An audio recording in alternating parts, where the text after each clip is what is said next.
Welcome to Born on the Bayou Sports, a Houston sports show made for Houstonians by Houstonians. Join Tim Costello and Scott Barzilla every week as they break down the latest in Houston Astros, Rockets, and Texans news. Tim's a former minor league broadcaster, and Scott has written 2 books on the Baseball Hall of Fame. Yeah, if Javier could get it figured out, it would make things a lot easier because he was that guy everybody was counting on this year to be a Cy Young candidate, take that big step forward and help anchor this rotation with Framber. Since he's come to Houston, you can look at the development of guys like Carlos Correa defensively, Jeremy Pena defensively. I mean, you can Alex Bregman's, certainly I think a better than average third baseman. And now you're putting teams in 3rd and 8, 3rd and 7, 3rd and 9. Now here comes Will Anderson. Pin back your ears, let's go. So if you're Bayou born and bred, or just like spending time in the H, sit down, relax, and stay Houston strong.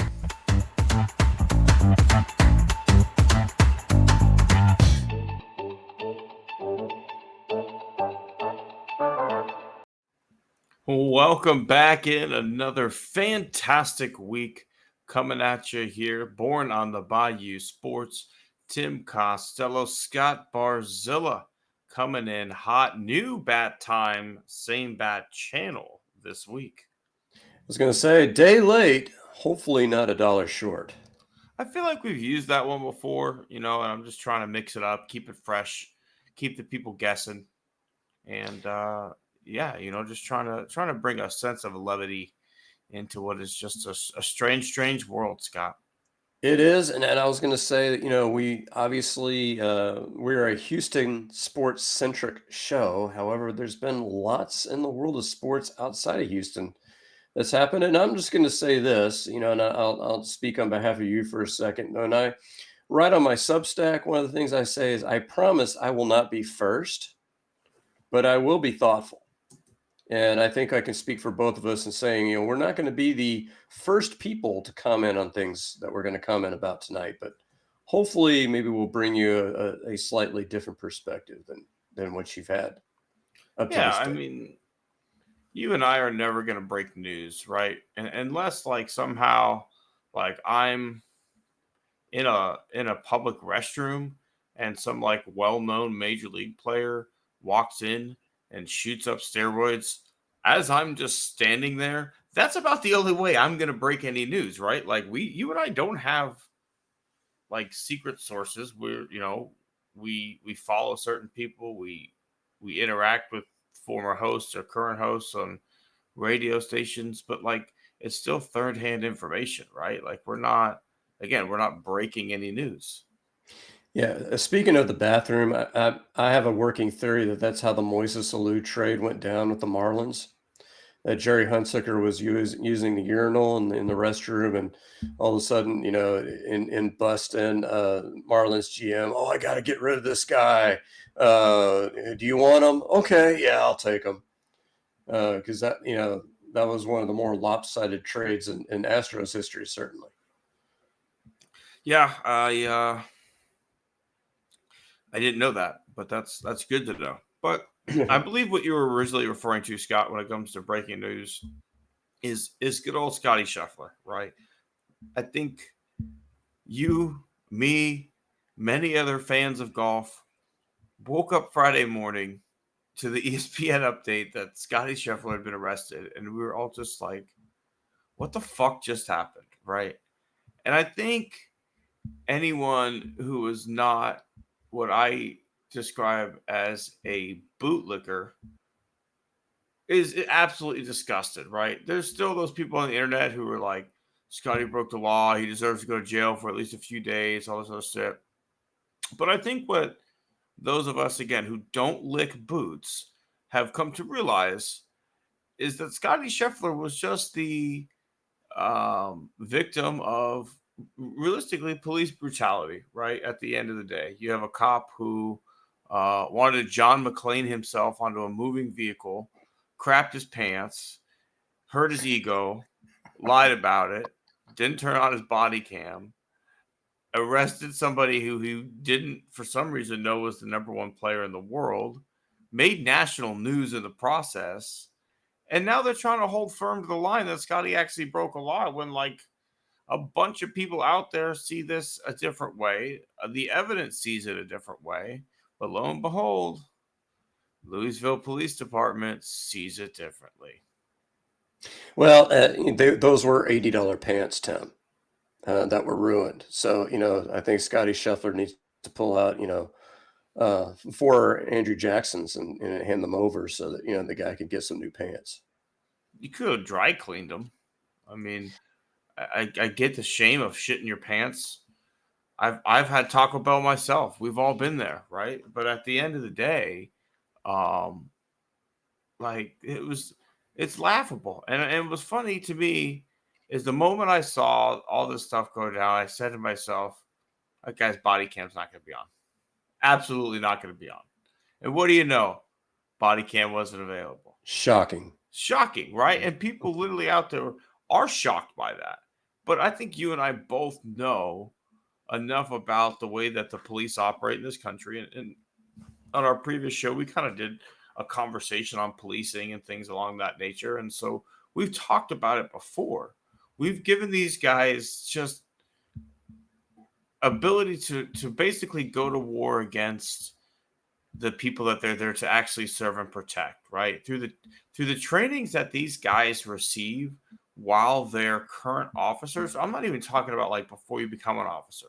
When they go get these trainings as officers, the mentality is always like, come home alive, keep your brothers alive, all this other shit. That perpetuates an at-war mindset, right? Like, we're literally treating this like you're at war. Go to England and see those cops. They're jolly. They wave. They're not acting the same way. Like, police in America are completely different than anywhere else in the world. And again, like, I get that there was an accident and someone died and all that, but that doesn't give an officer the ability to be John fucking Rambo. And all these guys want their hero moment.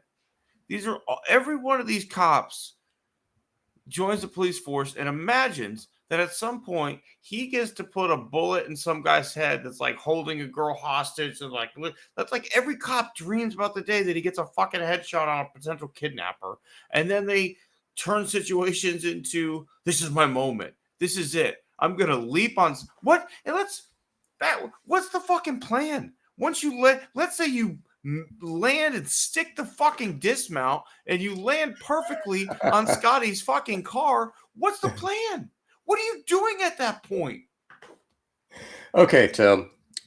We did talk about policing in the earlier iteration of the show, but I did not tell the story.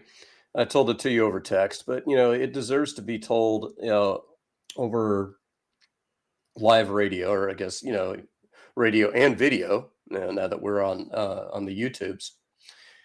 So about 3 or 4 years ago, this was in February. We ran, my wife and I, my wife ran a half marathon. I went out to watch her. We drove back. It was cold. It was miserable. Ann wanted to go to the skating rink.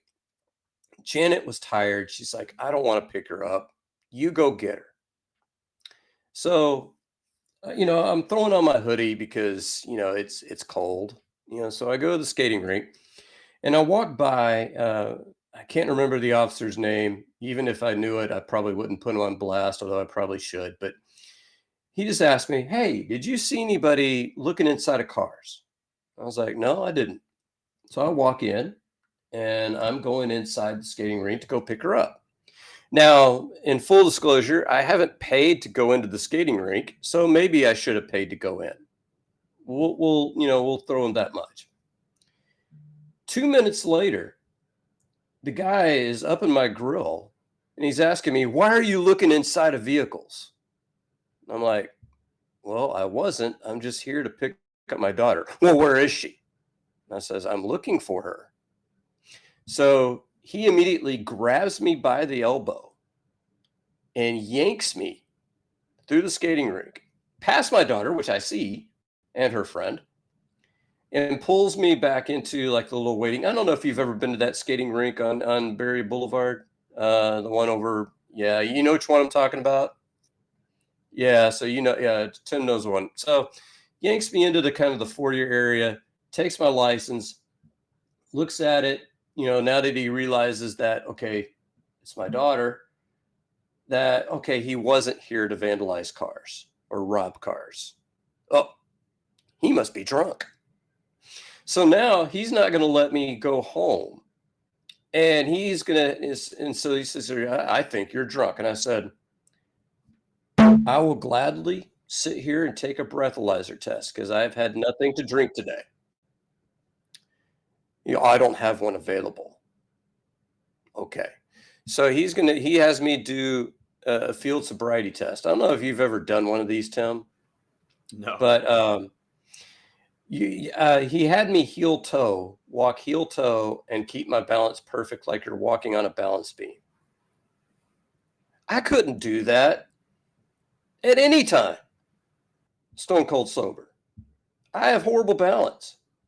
I mean, I think, we've talked about what's bad about my golf game. I think probably my deteriorating balance is probably, one of the giant issues, and that, my golf game sucks now. And so I obviously failed his field sobriety test. So he's like, I can't let you take her home. I'm like, what the fuck? So we had to call Janet, who had been drinking, because, she's home waiting for us. So she comes up. She's like sitting there telling him he's got terrible balance. He's diabetic. There's no way he can pass a field sobriety test under any circumstances, even at work. But he said, I can't let her, take her home. So Janet takes Ann home. And then finally he's like, well, if you feel like it's safe for you to drive, I guess I can't hold you. So he releases me. So I bring all that up to say this. And I probably said something similar when we talked about policing, but I honestly can't remember. How you view this incident greatly depends on what your interactions with police have been. For most of white America, never had a negative interaction with police.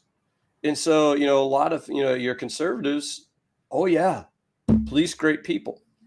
But the moment you run afoul of the police for whatever reason, you start singing a wholly different tune. And so I think this issue, more than any other, is a perfect example of who do you believe? Do I believe Scottie Scheffler, who is one of the, most stand-up guys on tour, goes to church every week, great family guy. You never heard a bad thing about him ever. Do I believe him? Or do I believe the detective that shit his pants because he tried to jump on a car? Who do I believe? Well, I can tell you who I believe. I believe Scottie Scheffler.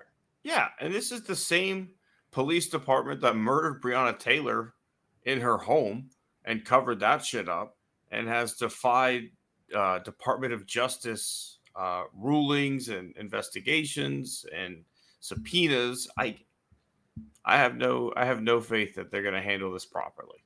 But let's not stay away from the tournament that happened, Scott, because I did want to mention that a little bit too. Xander Schauffele wins his first ever major. A guy who has literally come in second, I think 3 or 4 times here in the last 10 majors. He's been knocking on the door, plays great golf, hits it long, good iron player, streaky putter. Was a fun PGA championship, but at the same time, between the scores and the Scottie Scheffler incident, I don't want to see another major at Valhalla. Yeah, I mean, I was listening to some guy on the radio, and I think this is true. He said that the field was collectively more under par than any other major in history by like 100 strokes. And I'm sorry, as fun as it is for me to watch a guy shoot 65 or 62, as we saw on Thursday, when you're seeing 10 guys do it, it just kind of takes the zing out. I don't know. And Scheffler obviously had a 66 on the Friday that he was arrested and was able to come back. But, the next day, fires a 2 over 73 and is effectively out of the tournament, even though he had a good Sunday. So I don't know, turn back the clock. If things had turned out differently, do you think he's in the thick of it on Sunday? Absolutely. I think anybody would tell you that the adrenaline carried him through Friday. It was such a crazy experience that, like, by the time he just got out there and played golf, he was just, okay, I can finally play golf. Well, then the questions roll in. He's got to get a lawyer. He's got to do all this other stuff after his round. Next thing you know, the toll is starting to happen. Then on top of that, his regular caddy wasn't there Saturday because he had to go attend a graduation. So the PGA Tour's chaplain actually filled in as the caddy. Let's just mention that. The fucking chaplain of the tour filled in for Scottie. But yeah, we're going to believe the police over him regardless. But yeah, so he had just a weird Saturday. It was the fact that he didn't have his regular caddy and you're just dealing with the repercussions of what happened. It caught up to him. So I definitely think when you look at the way that was the first round he shot over par in like 6 months, I think it is. So yeah, I would definitely say the course wasn't playing hard. Scotty's been playing great golf. Then that happens. Like, yeah, it affected him more Saturday than it did Friday. Yeah, and I hate to get political, but and I go back to the whole policing thing, and it just the term defund the police is such a horrible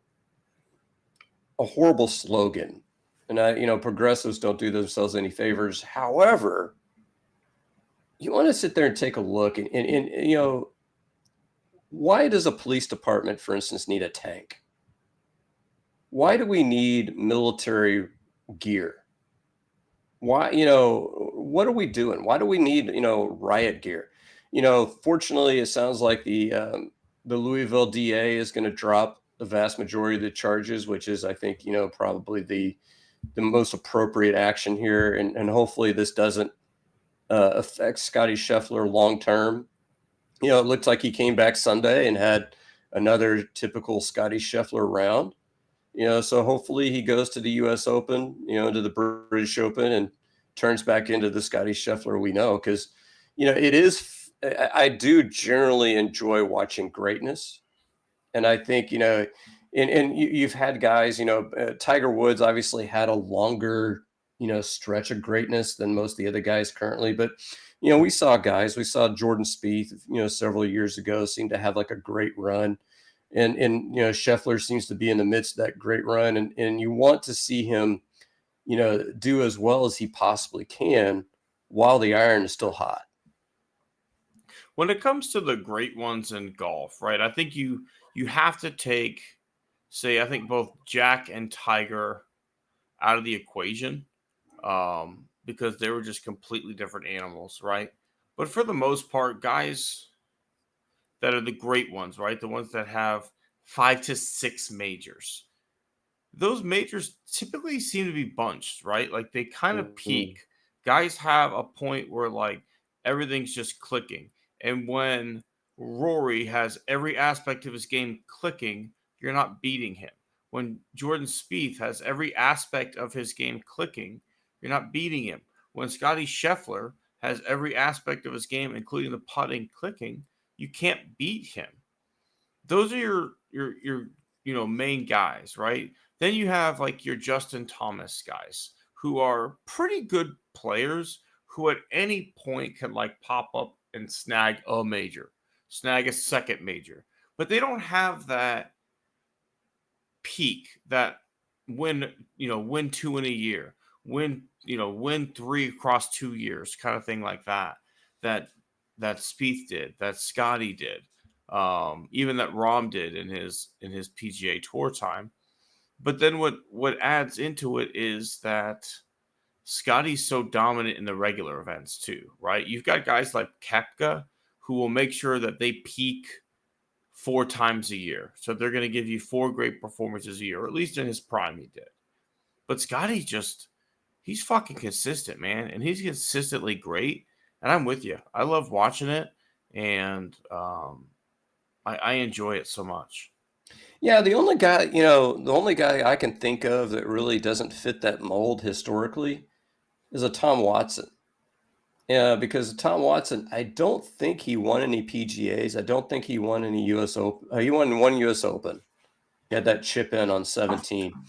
But the other one, but he won like 5 British Opens. And so it kind of makes you wonder, you don't see that much anymore where you see guys that, are dominating one event and one event only. I think, it's kind of the unfortunate thing that's happened with golf is that these major championships, particularly the PGAs, I think, all these courses tend to look alike and they tend to play alike. I mean, you tend to have like your tight fairways, you tend to have your deep rough.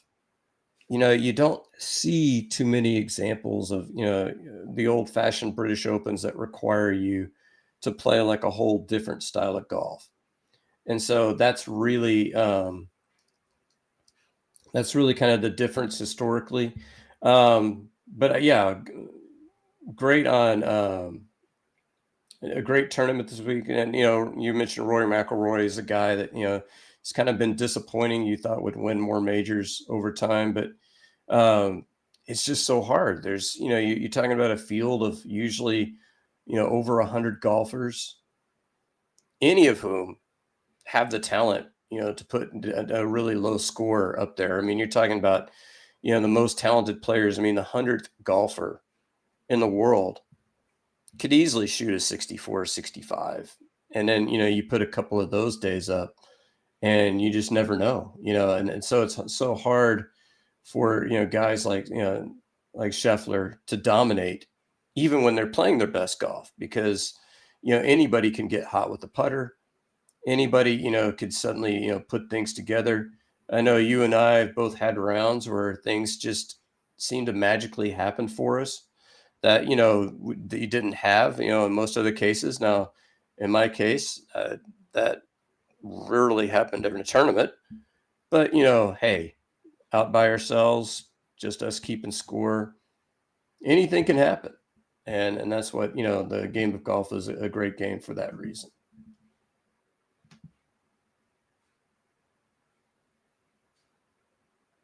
All right, so as we wind down the Scottie Scheffler comment, just keep as I go back to my situation. Obviously, no legal ramifications, that came from my situation, but one of the things that came to my mind is we did have a teacher this year who resigned because they had a DUI, and so when you think about policing in America, you got to think about how often, we can come within just one or two things, away from seeing, our, livelihoods ruined over, overzealous officer. And I did complain to this guy's police department. It was Pasadena City Police. I didn't really follow the case. And so I'm sure they had just, kind of laughed it off like, but policing in America, it's not that we want to get rid of police. It's just, we want, get some, different mentalities in there, different training. It's like, Tim mentioned Rambo. That's a movie. Die Hard's a movie. You're not going to walk into a high rise where there's a terrorist incident. And so, a lot of these situations where, these officers, find themselves getting in trouble is you have to wonder how often it is because they are blowing a situation out of proportion and that they are creating the unsafe situation that they end up finding themselves in. But we're just going to take a tiny little break here. Oh, he's back. Now, Tim, I was just telling them about my situation. Luckily I didn't face any criminal charges, obviously, but I did have a teacher on our staff who had to resign this year because of a DUI. And so, I came within, pretty close looking back on losing my livelihood. And, you think about, Scottie Scheffler, what happens if they don't process him? He misses out on the PGA championship. I mean, policing in this country definitely needs an adjustment. It absolutely does. It's a broken system. And I know you mentioned you don't love the phrase defund the police because people freak out about it. I wish we could just defund the fucking police because there's no way to fix this. You need to start over and you need just something new because what we have doesn't work. Like, people talk about how, dangerous it is for cops to get out there and they put their lives on the line. And do you know what police officers rank as far as like the most dangerous jobs in America, Scott? It's pretty low. It's like number 23. Yeah. It's And pretty low. if you take out like self-induced traffic accidents and police-friendly fire, they're down into the 50s. So, and those are like injuries they're causing themselves, right? Like, that's what I was saying. That's what I was saying when you stepped away is like, they put themselves in the situations that put them in danger. Their overreactions oftentimes cause this danger. Yeah, there's like the one cop who lit up his own car when an acorn fell and he thought he was under attack. Like, it is what it is. But speaking of things that just need an adjustment, let's talk about your Houston Astros. Because right now, Scott, the Astros just lost a series to the last place team, the Los Angeles Angels. They had a very winnable opening game where Framber is cruising. And then for some, I don't know, whatever reason, decides he needs to call his own fucking pitches in the fifth inning. And you have a catcher who's young and doesn't tell him to cut it the fuck out. You've got a manager in his first year who doesn't tell him to cut that shit the fuck out. That's a problem to me, and it speaks to some many, many, many leadership issues in that clubhouse. Then you bounce back and you win game 2 in extras. Then today you get probably the best pitching performance from Hunter Brown of the year, and you can only muster one fucking run. So, this should have been a sweep, Scott. This was a possibility for a sweep. You're up 6-1 in the first game of the series. Like, there was no reason to lose that game other than for some reason Framber thought he knew better than the scouting report. Let's start there. Let's start with the fact that a guy who many people, myself included, 2 years ago thought this was the ace of your staff. You're going to be fine losing Verlander. He's lost that edge. He's got too into, I don't know what it is, but again, he tried to do it with Maldonado before, I've heard, and Maldonado shut him the fuck up right then and there and said, absolutely not. I don't know why he's trying to go back to it again. You've got a great game plan. You've got a great analytical department. You're up 6-1 and you're cruising. Why do you need to change it? And why doesn't anybody come out of the dugout and say, yo, what are you doing? Yeah. And the thing that bothers me about Framber is he's 30 years old. So it's not like he's this 23, 24-year-old kid who, is inexperienced. I mean, this is a guy that's been up. I mean, he's been a full-time starter since 2020. And so, and I doubt that he goes out there and does this particular shit again, but he's good for a blow up about once every month. And I sent you some numbers earlier today. Basically this team is a dumpster fire whenever Hunter Brown, JP France, or Spencer Arrighetti pitches. And not all of it's on them. Like, I know, like, in their games, the bullpen is 0-3 with 4 blown saves. I know that the offense doesn't score as many runs when those guys pitch. But those other 4 starters, which includes Javier, who didn't look good in the second game, they have got to pitch, at least 5 decent innings every time out. And, we can't afford, to have games that we just throw away like this.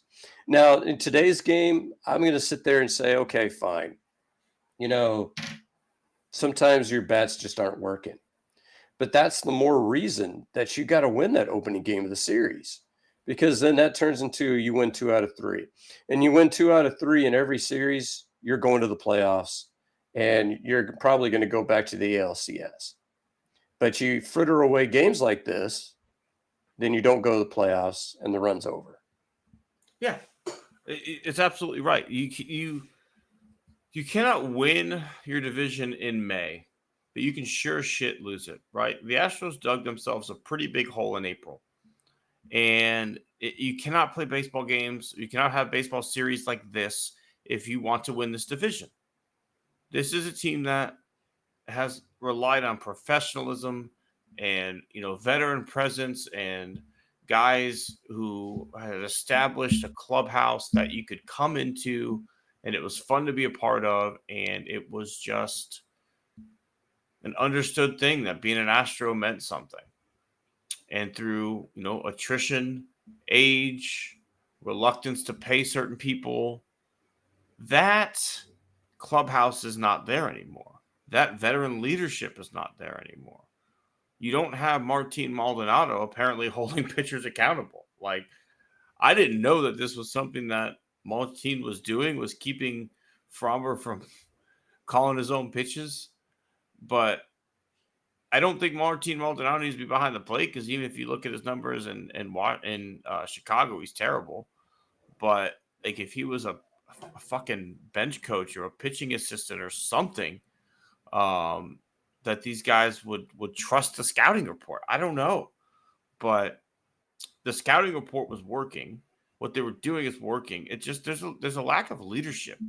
The fact that you would, as a player, spit in the face of all the work that these guys did to get you ready for your start. There's people who spend hours going through this shit to put together a plan so that you can go out there and be successful. And you just throw it away? Like, that's a fuck you to everybody. Pardon me, but, Escada's got to get that in line.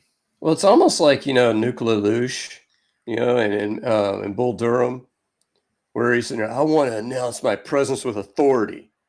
And it's like, he's a first ball fastball hitter. Yeah, but you hadn't seen my heat. And then the guy just absolutely launches on him and says, man, he teed off like he knew it was coming. Says, because he did. I mean, hopefully this is his Nuclear Luge moment where he'll just start nodding, every time a pitch is called. You almost, maybe you switch him to Caratini, because Caratini has a few more pelts on the wall. Maybe Caratini can, keep him in line. Martin Maldonado is a desiccating corpse of a baseball player at this point. But God bless him. He wants to continue playing baseball, and the White Sox want to pay him. I wouldn't do it. But, I'm not turning down, what is he getting, about $4 or $5 million from them? I'm not turning that down. To me, you've seen Major League 2, right? Sadly, yeah. But yeah. He's Jake Taylor, right? Like, he would have been like the third catcher, like, yeah, we're not actually carrying 3 catchers this year, Jake. That's something I want to talk to you about. Like, have you ever thought about coaching? Like, that's, someone needs to have that conversation with Martin Maldonado. Like, the shit's broken down, okay? You had a run. You had a great run. But at this point, to stay in baseball, you have a wonderful mind. The body's gone. You should be a catching instructor. Like, if there's not a catching coach on a major league roster, the Astros should invent that position and hire Martin Maldonado, because I think he would do a fantastic job for a guy like Yainer. But he's Jake Taylor, man. The fucking shit's broken down. He got a call that he thought was a prank call. Next thing you know, he's a Gold Glover.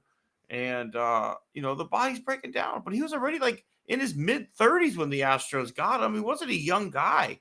He had been in the big leagues for a while. And, yes, he's a fan favorite. The pitchers love throwing to him. But you know what? You can't throw anybody out at second base. You can't block the ball like you used to. If your main thing is game planning, you can do that as a coach. Yeah, absolutely. And so, I don't know if we wanted to get into this now, but I saw this report online where it was Sports Illustrated. Somebody from Sports Illustrated They're not releasing their print magazines anymore, but I guess they still have an online presence.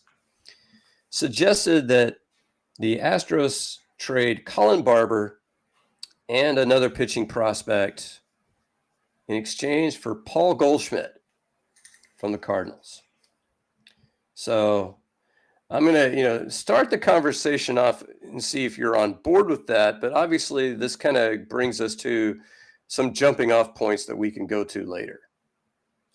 Yeah, I'm not really on board with that. I don't know. Aging guy, not having a good season. I believe he's a Houston native. I think he's a Woodlands guy, if I remember correctly. But at the end of the day, how much better is he than John Singleton right now? I'm not talking about his career.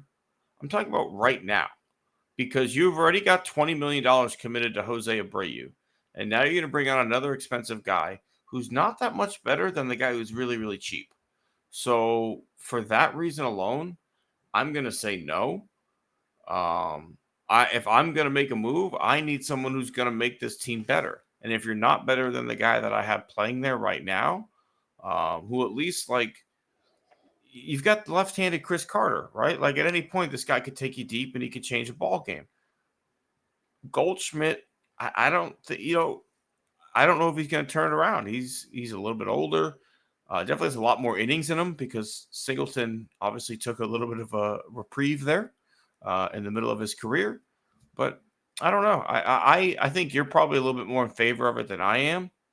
But I think you're just probably more in favor of making a move for that position right now. I don't know if the move is out there. I personally feel I feel like this, you've kind of dug yourself a hole at first base and you got a little bit of a lifeline with John Singleton. Because let's be honest, if you didn't have John Singleton on this roster, where would you go? Because it seems to me like Espada has no desire to play Lapafito at first base. He seems to think, that guy's an outfielder. Is it Dubon? Is Dubon your everyday first baseman? Because at this point, Dubon should probably be your everyday third baseman. I don't know. I think Singleton's your guy until he shows you otherwise. Yeah, I'm basically kind of separate this in my analyst brain and my fan brain. Fan brain is easy. Paul Goldschmidt's a Hall of Famer in waiting. He's a Hall of good. He's a Hall of good. No, an Index has him in. I'll just say that. But, and while he's a big name, he's kind of like the same thing as Jose Abreu, where you're thinking, and then I think that if you looked over the course of a full season and you take everything that a player does, if you take fielding, base running, hitting, Paul Goldschmidt is a little bit better than John Singleton. I think when you add it all better, he's a better fielder. He'll swipe you a bag every now and then. You certainly don't have to pinch run for him. And he might be equal to, if not a little bit better offensively. I think once the water settles. But as an analyst, I got to look at this team and I got to sit there and go. And this is the stat I gave you. So Spencer Arrighetti, JP France, and Hunter Brown have started 21 games this year and have appeared in 22 games. Would you care to guess their record, the Astros' record in games that they have pitched in? 3-19. You're close. They're actually a robust 5-17. Now, again, I pointed out the team is averaging 3.9 runs per game in games that those three have started, 5.1 runs in all other starts. The bullpen has blown 4 saves, for those three guys collectively. So it's not all their fault. However, all three of them have ERAs over 7. And when you came into the season, you were thinking, God, somebody, Hunter Brown or JP France, are going to be a workable fifth starter for us. The hope was one of those three, right? Neither of them. One of those three could give you something. And it hadn't happened yet. Now, Hunter Brown pitched well today. So, we can hope, but Aaron Getty pitched well his last go through as well. well, in those last 3 runs I call managerial runs. It's one of the rules changes I'm going to make. I used to call them dusty runs, but now I'm going to have to call them a spada, and that's where a pitcher obviously should have been pulled, but the manager was too stupid to pull him. And so, he gave up 1 run, and I think, was it 5 innings or 6 innings? Then all of a sudden, it's like, go ahead, pull him. He's done. No, we're going to send him back out there. But obviously, the thing that's killing your team right now is that you don't have consistent starting pitching. You just don't. Since May 1st, the bullpen has been nails, absolute nails. But it just seems like 2 days a week at least, one of your starters just completely craps the bed. And right now the problem is that in addition to those, well, France is on the shelf, so you got Brown and Aaron Getty. You maybe get 1 good start out of those 2. So then that's 1 bad start. And then you get one of your other big 4. One of those 4 has a bad start every time through the rotation. It's a different one. Like Javier didn't pitch well. JV gave up a big bomb to William Contreras after like a 27 pitch at bat or something like that. And it's like where you're sitting there thinking, just fucking walk him, go to the next guy. But, JV's a competitor, so he's got to keep battling. But if you have 2 prospects to trade, you look at this team and you sit there and go, what is keeping this team from winning right now? And to me, it's starting pitching. I mean, it's not even close. Yeah, absolutely. Because at the end of the day, this team's trying to tread water until you get some guys back, right? Because realistically, help is on the way. Urquidy is coming back. Theoretically, Lance McCullers is coming back. And then Luis Garcia is coming back as well, too, right? So between those 3 guys, Ronel Blanco getting off his suspension, you have to hope you could piece together a good 5-man rotation. So what you're looking for right now is somebody like Ronel Blanco, right? Somebody who could just help you in the time being in whatever role that you need. The guy that they probably looking back on it now that they should have gone after is Urias. That's having a fantastic year for the Rangers. He's worked out of the bullpen, and then his last 3 appearances have come as starts, and he's been nails for them. He's got like a 3.5 ERA, signed on the cheap, coming off a down year. Those are the kind of guys that would have been a nice pickup for the Astros. We've talked about the way they spent their money this offseason. It's frustrating to be in this situation because you know what? James Click bet his career on Jake Myers. And you know what? It's kind of looking like James Click was fucking right on Jake Myers, who's been given, a leash to play a lot and has produced at a pretty high level. And even though he was right, James Click is no longer here. And, here we are. Like, it's frustrating. Yeah. It's like, I'm happy that Click was right, but he bet his career on this guy, and he is right, and he's still not fucking here. Well, you do have Eric Lauer. Like, and I have nothing against Dana Brown, but, like, I liked Click. I thought Click did a nice job. And I don't know. I just want somebody who has the balls to re-sign Tucker. Like, whoever can find a way to get it done. I just don't know how much say he has. I just don't know.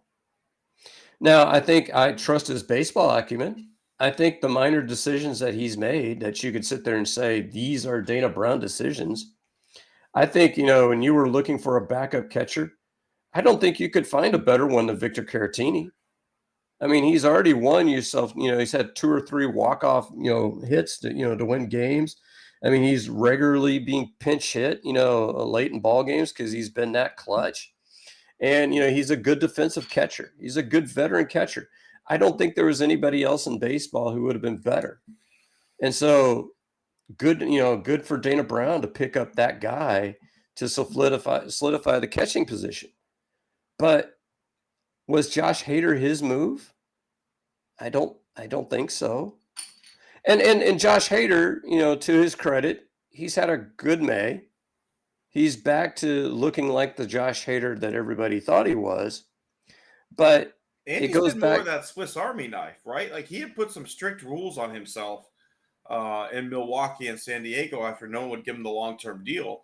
But now that the Astros gave the long-term deal, he told them, throw me multiple innings. Use me however you want to use me. It doesn't have to be the ninth inning. I'm here. You guys committed to me. I'm committing to this team. So at least they're figuring out a way to use him better, I feel like, too. I feel like they're getting a little bit more of their money's worth right now with Josh Hader. Yeah, it's just what, like when we had Brandon Scott on, and he was, basically asking the question of, was that the best use of your resources? No. That's kind of the question.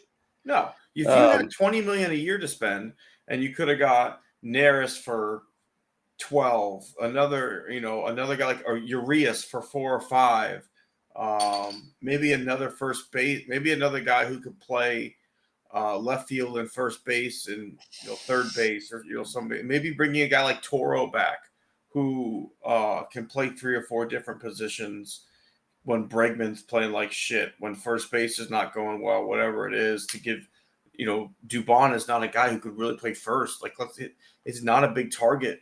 At least Marwin was a tall guy. Dubon's not that tall. So I don't know. Like I really don't I don't understand why we're not playing Laperfito at first at all. Why is Dubon playing first and Laperfito's in left? Like I like that both those guys are the lineup, but just fucking swap their positions. Yeah, I think what I'm seeing is I'm seeing reports behind the scenes that he's just not ready To play to be first base? Yeah. And Dubon, having played 6 games in his career, was ready? Yeah, that's what I'm seeing. This is like Dusty Baker's "they'll thank me one day" shit, though. Like, yeah, the thing is at some point you toss him out there, and what's the worst that's going to happen? He's going to commit 3 or 4 errors, and then you discover, oh shit, okay, this guy can't play first, and then that experiment stops after 1 game. That the worst that can happen? Yeah. But he played a fair amount of first at AAA too. Yeah, what's the best that can happen? Best that can happen? Oh man, he can actually man the position. Now the unfortunate thing is that both he and Singleton are left-handed. I mean, that's kind of you kind of wish you had a lefty-righty platoon, that you could work, and particularly, when you start mixing and matching, in center field, left field, and first base and DH, you wish you had some kind of lefty-righty, matchups that you could take advantage of, and unfortunately, they don't necessarily have that. Loperfido needs to play more. I mean, he's hit, virtually all year long, that he's been, given the opportunity, but you want new Dubon out there. Dubon's hitting. I got it. Jake Myers is hitting. Chas McCormick certainly ain't hitting. Yeah. But I don't know. You may end up, I know there are teams like the Phillies are desperate for outfield help right now. The Giants just lost their center fielder for the year. They've also I would trade Chas right now. Yeah, I would trade Chas. You could get like a Phil Maton type. Yeah. Like you got, for Miles Straw. Yeah. Don't even toss me in a Yainer Diaz, because that's like a once in a lifetime trade. But give me like a Phil Maton type. Give me somebody else other than Seth Martinez that you feel comfortable bringing into the 5th inning. Yeah. Let's take a quick 5-minute hit on the Houston Texans OTAs. Real quick, just a funny story. Tim Boyle, quarterback for the Texans, who I don't imagine makes the actual roster, cut his finger taking a snap today and had to get stitches. One of the Texans fans on Reddit said he's trying to position himself for a injury IR designation to get paid a little bit more. Oh man. The good news, I've been listening to, and Cody Stutes, Houston Football, was on with us, a few weeks ago. He writes up almost daily, and so he was there at the first OTAs, and he said that Kenyon Green came back in great shape. Yes. And obviously Dameon Pierce came back in different shape. He's lost weight. I'm not sure if that's the direction he needs to go. I You disagree. kind of, yeah, I I think wonder if, that's what this system calls for. but I like him as a bruiser, but I think he'll still have that attitude and that running style, but I think honestly he was trying to run this system at too heavy of a weight, and it doesn't allow the one cut ability that you have to have in a zone scheme. If you're a guy who just wants to be a straight downhill, lower your shoulder and go, and you're too heavy for this zone scheme, it's not going to work. You've got to be able to make your cut, then lower your shoulder and go. So I think he's still going to have the mentality, but if he could come in, but still help on the kickoff, because again, there's different rules this year. So again, maybe that's going to be something he's able to specialize in a little bit more as a kickoff return guy, and just be a little bit more useful of a back in a zone blocking scheme versus an eye downhill scheme, which they were in before. yeah, you hope so. And I saw that Xavier Hutchinson and John Mechie, looked pretty good as well. I mean, obviously they have to Mechie had a know big that. drop, but yeah, it looked okay. Tank Dell Um, looked good running I, again, which is always good to see.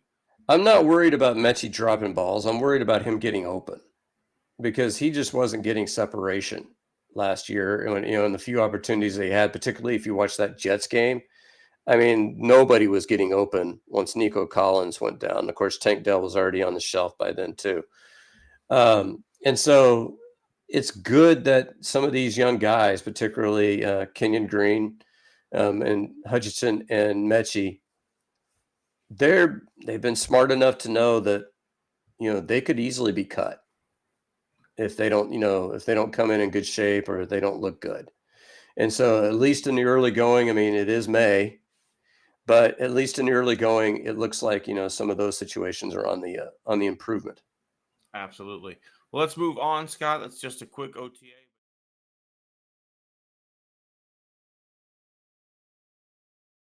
One, as we had some good discussions about it. I don't understand what Jeff Bagwell's role on this baseball team is.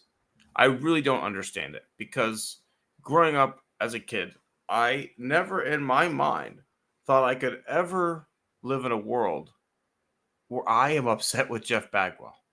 And yet here we are, that I am fucking pissed at Jeff Bagwell. Story has it that he went down to the Astros spring training facility this week to work with Jose Abreu on the backfields, yada, yada, yada. Next thing you know, Abreu's playing FCL games, and Dana Brown is out there announcing that Abreu could be back with the team as soon as Friday.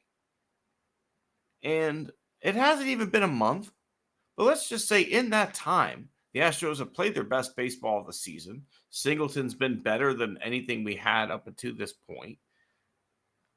And Abreu isn't exactly mashing. Still hasn't hit a home run against fucking high school age kids.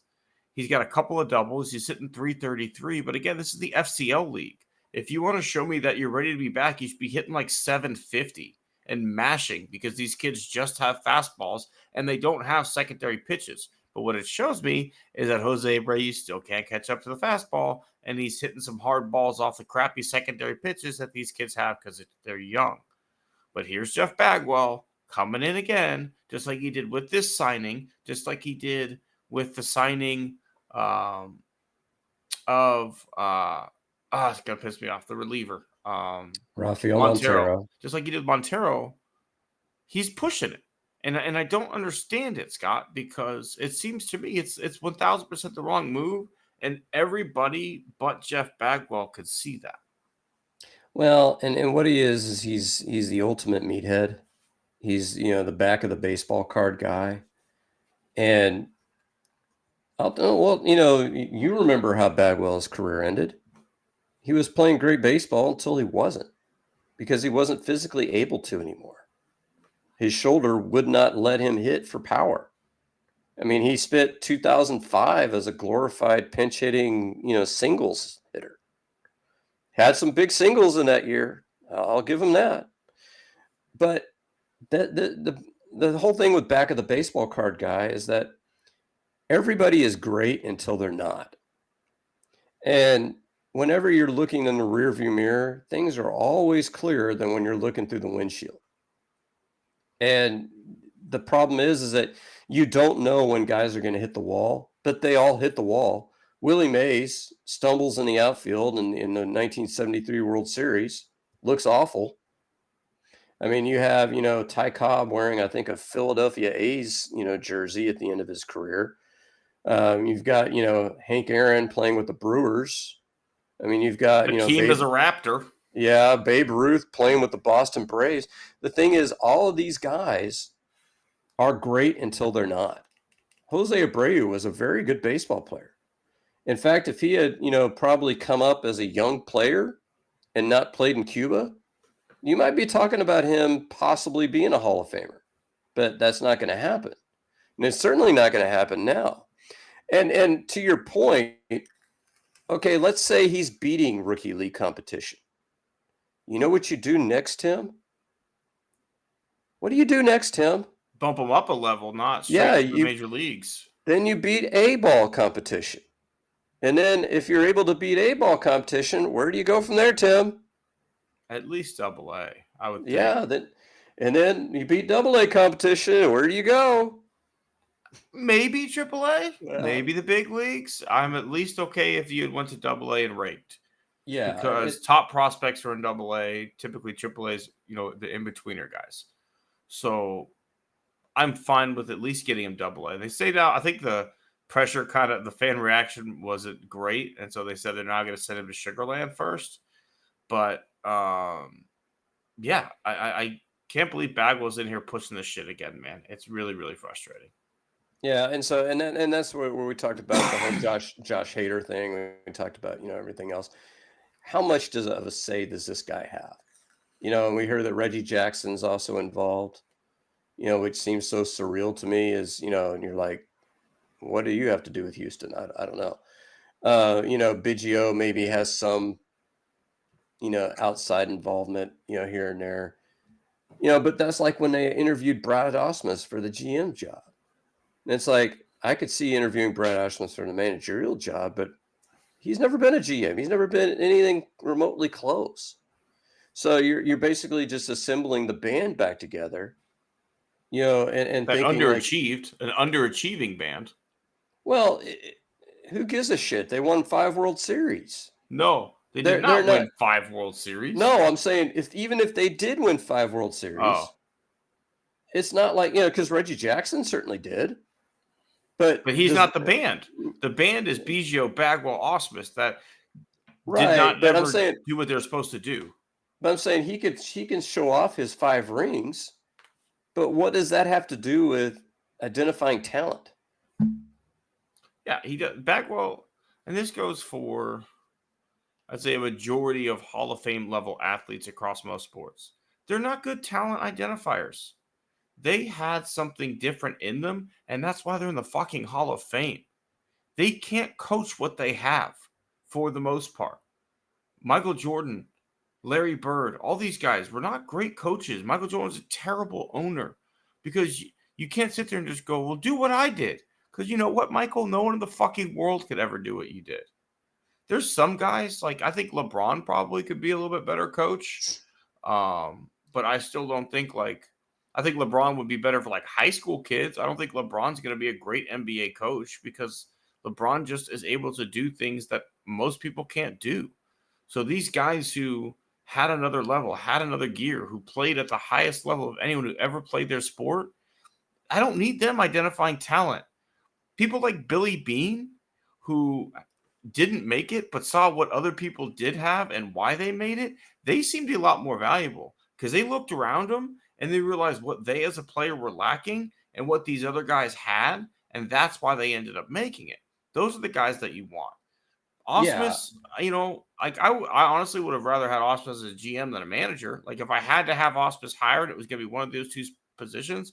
We've seen him as a manager at multiple places. He doesn't have it. At least hey, he's a Dartmouth guy. He's smart, all that other bullshit, yada, yada, yada.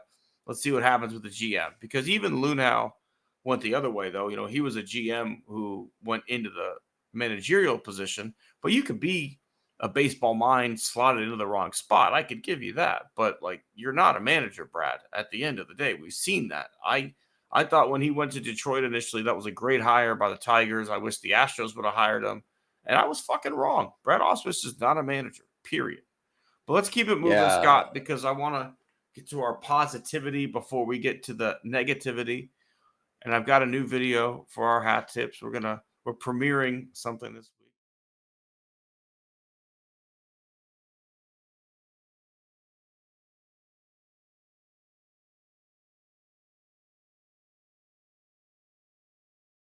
New hat tip video that we have, but please be jealous that you're not seeing this live, but you'll get to see it. Don't worry. But Scott, who are you tipping your cap to this week? I'm going to go ahead, tip the cap to the Alley Theater. We had a great experience the last time we went to the play. They actually opened up a room. We were watching Jane Eyre. I don't know if you ever read that book. Oh, fucking worst book we ever got assigned in high school, man. I got visceral feelings about Jane Eyre. Well, the play, yeah, we were just like, okay, you can marry somebody other than your cousin and a bigamist. You've got other choices. You're 19. There's more than 7 people in England.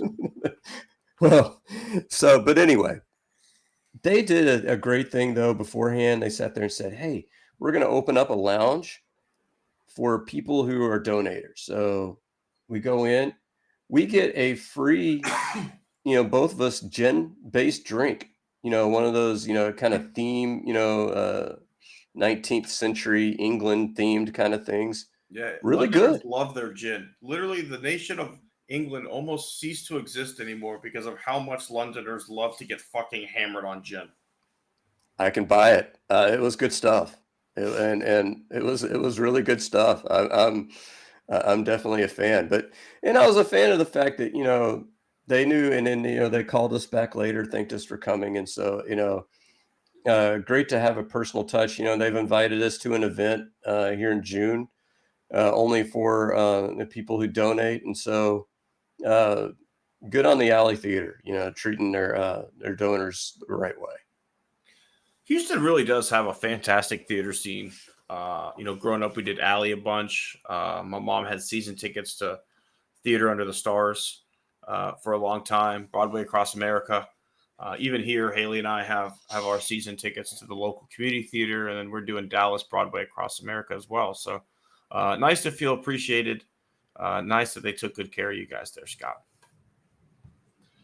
I will be tipping my cap to my amazing wife this week, Scott. My wife was selected out of the entire country. Only 175 educators were selected for the Ron Clark Academy experience on behalf of the Sonic Foundation. So she gets to go to Atlanta in November and learn a little bit more about the way that they do things at the Ron Clark Academy, which is apparently just an amazing place where they've really kind of changed how we think about education.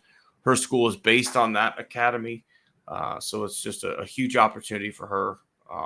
All expenses paid, that she gets to go out there, and was just really excited that she got selected. And, it's been 6 years in teaching for her. And this year specifically, she's finally gotten some recognition for the hard work she puts in between the Allen Americans selecting her as Teacher of the Month and then this as well. So happy that, someone who I feel is one of the best teachers in the business is getting the opportunity to better themselves, because at the end of the day, it just means the kids are getting a better teacher as well. That is a huge deal. Congratulations to her. Have you heard of that before? The Ron Clark Academy? I Academy? haven't, but I've heard of different programs. Like we have a teacher on our staff who's in a similar program with the National Holocaust Museum. And so, they took her, flew her up there because she includes, Holocaust poetry in a unit, in her English 3 unit. So yeah, kind of a similar deal. I mean, it's a big deal anytime, and for educators, anytime somebody's willing to pay you to do something, and you've done something really good.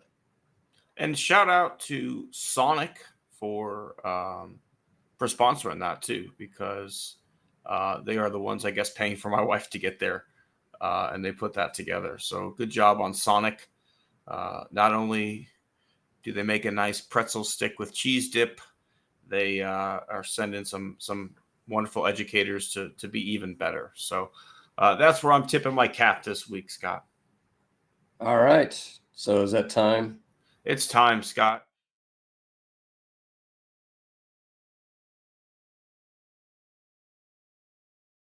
I think you and I'm not gonna say for the first time ever in this show because we've done joint scumbags before, but I think this is probably the first time where we just left it as a joint scumbag and didn't feel the need to add anybody else in because of how bad it is.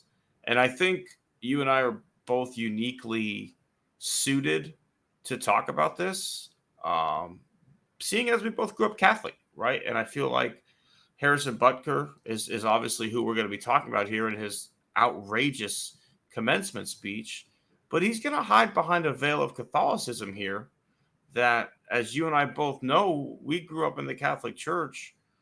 I've never heard this shit talked about by Father JJ, by Father Adrian, by you as a confirmation leader. I never spoke like that when I was a confirmation leader.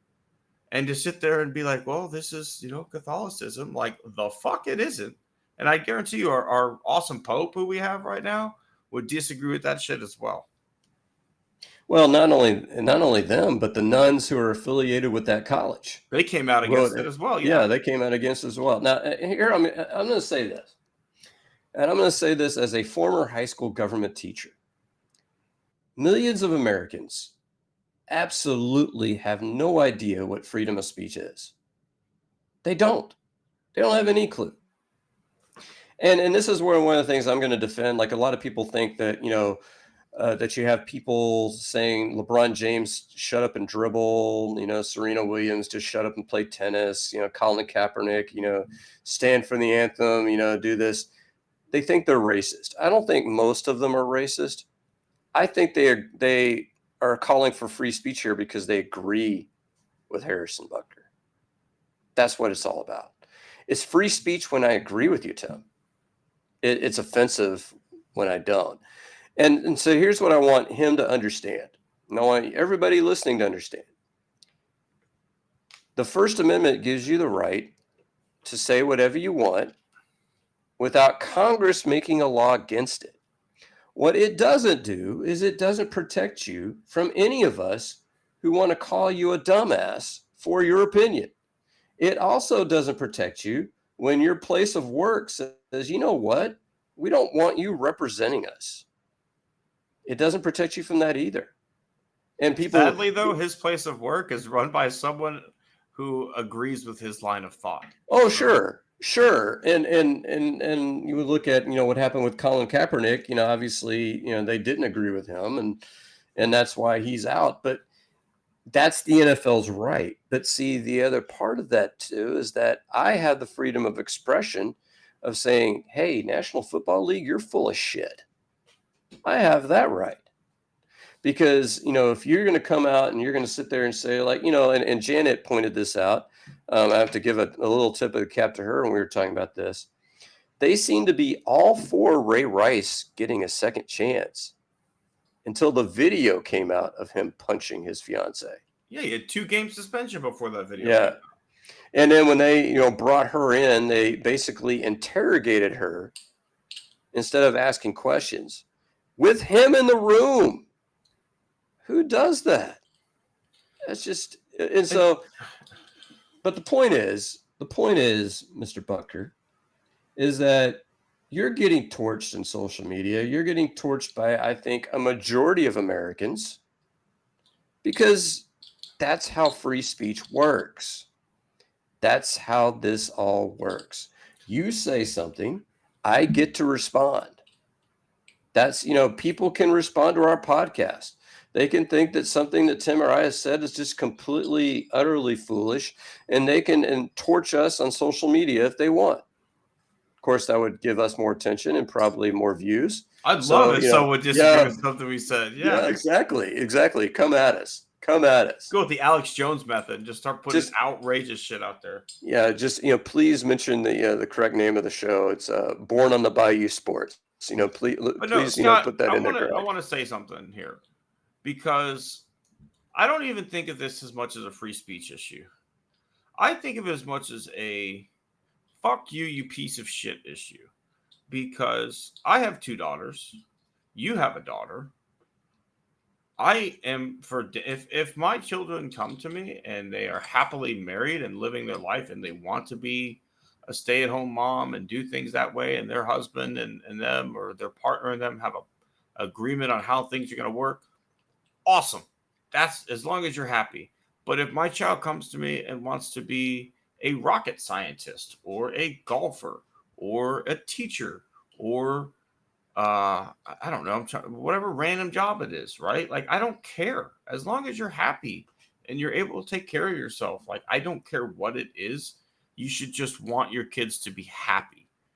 And there are people out there that's not how they think. And I feel bad for those fucking kids.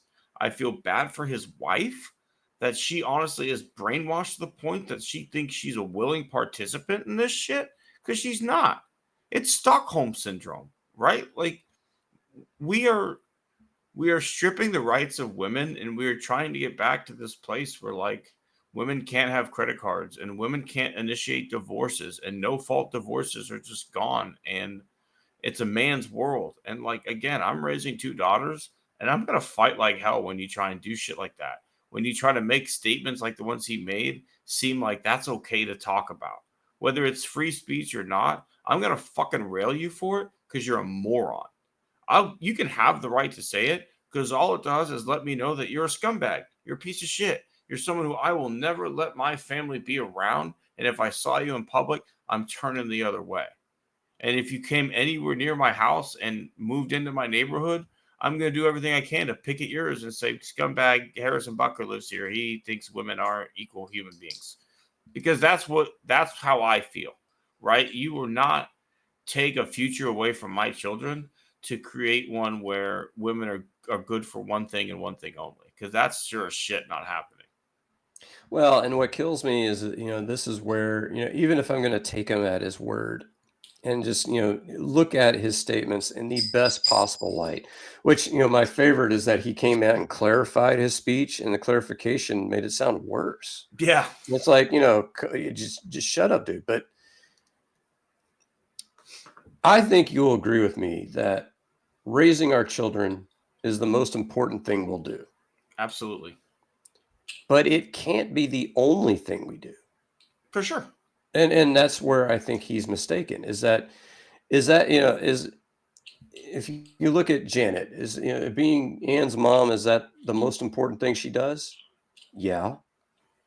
But she would be absolutely miserable if you couldn't let her do what she loved to do. Your wife, if she couldn't teach, I mean, that's what she loves to do. We were talking about that today. If we won $1 million, like, I think it was like $38 million, whatever it was. We were talking about something like we never had to work again. She specifically said, I would still want to teach. And we've talked about it before. Like, if she became like a principal and made enough money that one of us could stay home, I would stay home in a heartbeat. I would drop my kids off at school and then head to the first tee every fucking day. I would be a stay-at-home parent, and I'll be there whenever my kids need me, but that's going to not be all that I do. I'm going to play a shit ton of golf because I have that free time in my day to do that, right? Because those are my interests. That's what I care about. And if you're going to tell me as a traditional housewife, like, this isn't 1920 anymore. You don't need to start dinner at 1 o'clock in the afternoon. You don't need to bake your own fucking bread. You can go to the grocery store and buy bread if you want to have bread for dinner. Like, there is time in your day to do you.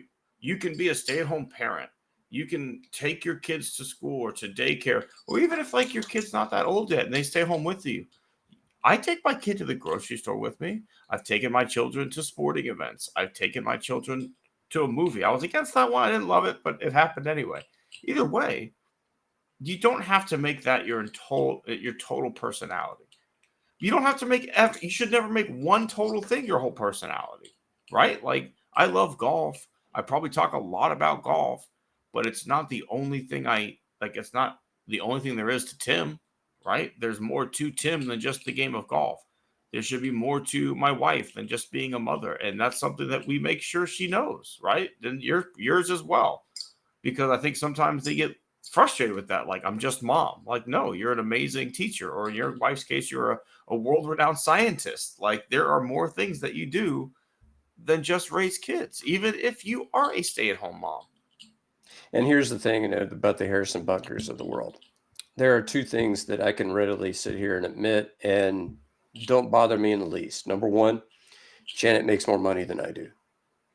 A lot more. And number two, she's definitely smarter than I am. And so, in fact, I make the joke that, in my house, I'm the third smartest person because my SAT scores, come in third. And of the three people in our house, I'm running last. That's rough. But that doesn't define me, though. I just happen to live in a home with two very smart people. That's the way it happens to be. And so, to me, this is where the Harrison Bunkers of the world are thinking that my identity, and this isn't about woman's identity at the end of the day, it's about men's identity.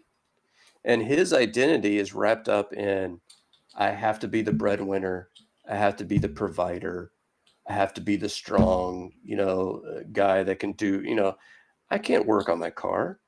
I don't know how that shit works. But there are other things that make me a man that don't involve, number one, earning the most money in the house, or being the smartest person in the house, or being the most handy person in the house.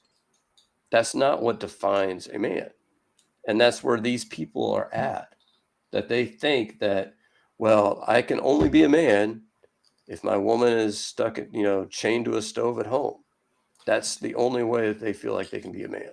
We've had such a rise in toxic masculinity, really since Trump, but you've got the Tates, the Shapiro's, the who's the Canadian piece of shit, the doctor.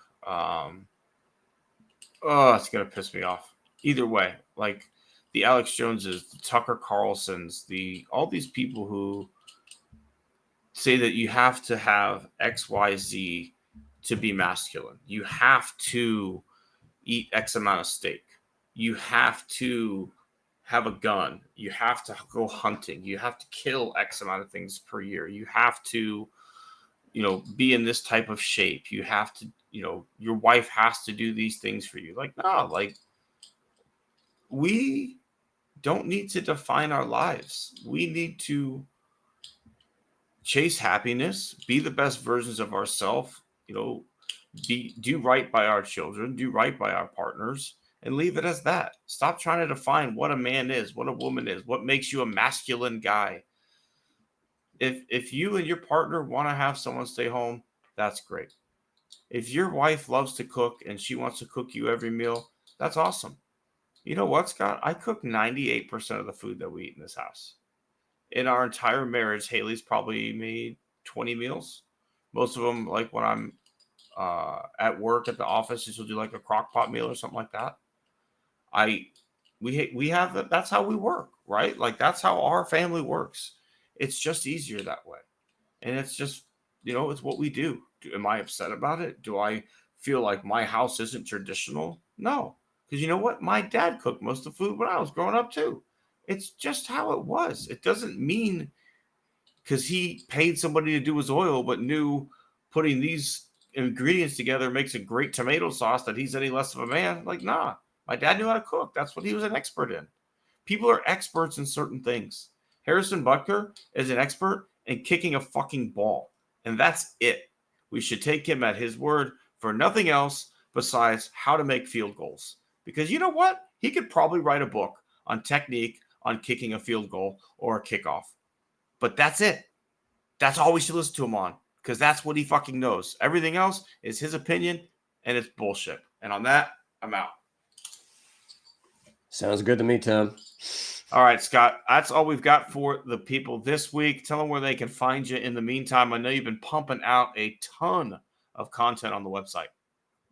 Yeah, I have Thoughts of a Native Texan on Substack. I have just been granted my contributor rights at Crawfish Boxes, so look out for V-Ball Retired as I am called on the Battle Red blog. I will be making my Crawfish Boxes debut within the coming days.